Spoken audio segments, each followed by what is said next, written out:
동대구역에 탄핵 집회라. 그것도 5만 명이 모였다. 탄핵 정국을 뒤흔들고 있다. 여러분 그 말이 사실일까요? 여러분 이거 한번 보세요. 동대구역에 탄핵을 반대하기 위한 집회를 개최하고 있는 장면입니다. 엄청나죠? 그야말로 인산인해입니다. 사람들이 탄핵을 반대하는 집회에 이렇게까지 많이 참여할 줄 솔직히 누가 알았겠습니까? 아니 부산 집회만 하더라도 이게 12,000명이었다 13,000명이었다고 하거든요. 그런데 동대구역 집회는 52,000명이에요. 이게 여러분 불과 며칠 사이에 300% 적어도 말입니다. 4배가 늘었습니다. 4배가. 탄핵을 촉구하는 광화문 집회에는요 5,000명 참석했거든. 경찰 추계로 봤을 때.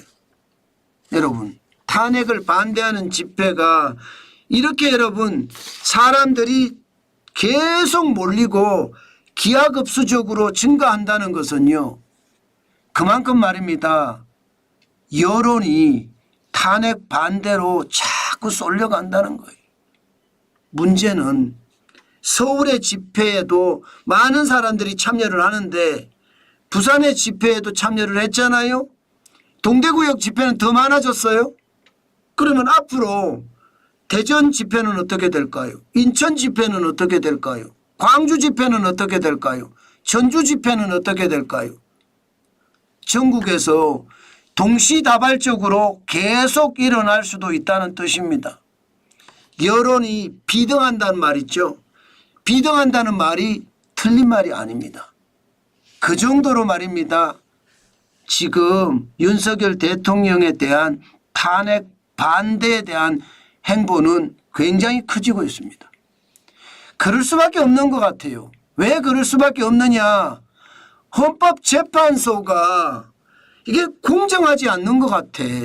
여기에다가 졸속이라는 느낌이 너무 많이 들어요. 그러니까 국민들이 들고 일어나는 겁니다. 당장 말입니다. 최근에 헌법재판소의 행태를 보면 정인 1인당 신문을 90분으로 제한한대요. 그래서 초시계 재판이라고 이야기하면 초시계 재판. 양측 질의를 30분씩 하고요. 추가 질의 15분씩 하게 하는 것. 이게 저는 진짜 웃긴다고 생각을 합니다. 아니 헌법재판소는 법리에 의해서 신문을 해야 될 것 아니에요. 그런데 법리에서 신문하는 것이 아니라 이게 정치재판이 돼버리잖아요. 헌법에 입각해서 거기에 맞는 재판을 해야 되는데 그렇지 못하다는 거. 오죽했으면 초시계 재판이라는 말까지 나올까요? 게다가 정인도 몰아넣기 하고 있습니다. 정인신문을 지금까지는 하루에 1명에서 3명씩 했거든요. 그런데 7차 8차 변론에서는요 4명씩 몰아서 신문한다고 합니다. 여러분 4명씩 몰아서 신문을 하면 그야말로 빨리 끝내겠다는 이야기잖아요. 빨리 끝내겠다. 아니 충분한 정인신문도 이루어지지 않는데 이것을 몰아서 또 하겠다고 이야기하니까 이게 국민들이 말입니다. 이 말을 못 믿겠다예요. 게다가 더 웃긴 것은 반대신문을 사전 공유하는 거예요. 변론 전날 정인에 대한 반대신문 내용을 제출받아서 상대편에 공유한대. 이게 무슨 공정재판입니까? 공정재판이 안 되죠. 그러니 말입니다. 국민들이 들불처럼 일어나는 것 아니겠습니까? 저는 초시계 재판, 초시계 제한을 한다는 것 이것도 웃기고요. 정인을 몰아넣게 한다는 것은 더 웃기고요. 여기다가 반대신문의 질문 내용을 공유한다고 하니까 이거야말로 재판의 신뢰성을 떨어뜨리고 공정재판이라는 것을 못 믿게 만들고 그러면서 말입니다. 졸속재판으로 몰고 가는 것은 아닐까 싶습니다. 저는 여러분 법률이죠. 법치와 원칙이 흔들리잖아요. 그러면 대한민국이 위험해집니다. 제발 이게 불공정 재판, 졸속 재판 절대 없어야 돼요.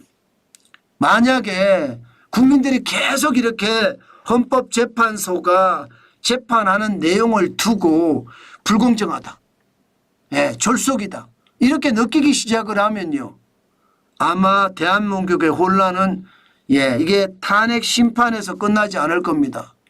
앞으로도 더한 혼란이 저는 올 수 있다고 생각합니다. 이거 반드시 말입니다. 반드시 헌법재판소장도 그렇고요, 헌법재판관들도 그렇고요, 반드시 명심해야 될 거예요.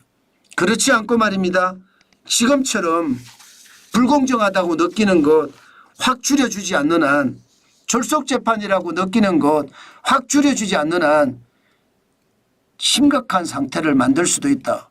저는 그렇게도 생각합니다.